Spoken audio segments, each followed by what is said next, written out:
same person. I was reading this story recently about a guy who he had come to Jesus in jail. And then this guy had caught up with him years later, and he was a gangster. And the guy's like, how are you a gangster? And he's like, oh, no, don't worry about it. I'm a Christian gangster. And he's like, no, that's not a thing.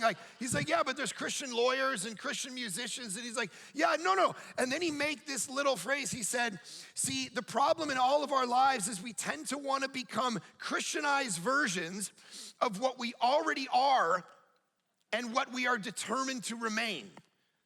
And that tends to be our life, right? Like, we just want to stick the Jesus bumper sticker on the back of the car and move on with our life. But the reality is, when you meet Jesus, he cuts you. And he starts to change your life. But that's good, because that's surgery. And that's what you actually need. You need to be changed, which means when you face sin in your life, you can't just go along like these guys in Corinth were doing and just kind of play with it and see how far you can go. You got to run from it. That's what Paul is going to actually tell these people. You have to run from sin or it will kill you. It's like I was sitting up in my condo one day a bunch of years ago, and I looked down and I saw that my car had been broken into. And so I ran down. And I'm like, oh my goodness. And I look over and these two 20-year-old girls are running away from my car. And I'm like, what the heck? So I ran after them and chased them. I'm like, you have my stuff? They're like, yeah, I have your stuff. And they looked at me, and then all of a sudden they go, you smell really good. And I'm like, what? And all of a sudden they started coming toward me. And they're like, hey, you're interesting. You want to? And I'm like, what? And it wasn't because I was a good looking guy. It was just because I think there was something wrong with them. And so they started coming toward me, and then I had to actually run away from them. All right, so originally I chased them down to get my stuff. Now I'm running away from the girls who were stealing from. This is the picture of what this is like Joseph in the Old Testament, right? It's like, okay, Potiphar's wife's coming on to Joseph, and he's 20 and full of hormones, and she's coming, and she literally, he's like, I got to get out of here, and leaves his cloak in her arms while he runs away from her. That's the picture of what you're supposed to do with sin, but we play with it.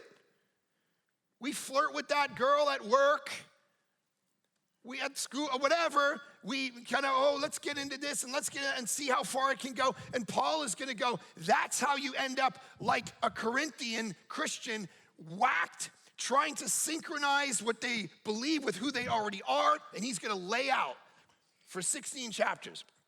That is not the way you live your life.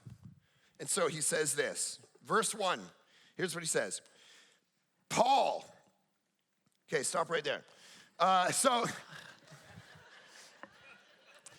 So this is why it takes me 3.5 years to get through Bible books at my own church. And this is a really important word. Okay, Paul, he starts this letter by introducing himself to these people. Now, if you haven't been to church very much, you might think, oh yeah, the Apostle Paul, he's a big deal. He wrote the Bible, and he started churches, and he did all these great things. And it's true. He literally wrote 13 letters of the New Testament. He changed Western civilization. He planted churches all over he was one of the big figures that changed history. And some of you might think, well, the reason for that is because he was always a saint. He was always a good guy. The thing that you miss in that is he was a murderer and a killer. He actually killed the first Christians that ever existed. Go to Acts chapter 8. He martyrs Stephen. The people who martyred Stephen lay their cloaks at the feet of a man named Saul. He is a murderer and a killer. Now, here's what I find beautiful about that. It means that whatever you came in here with, however your life is, God can use you, not because of you, but in spite of you.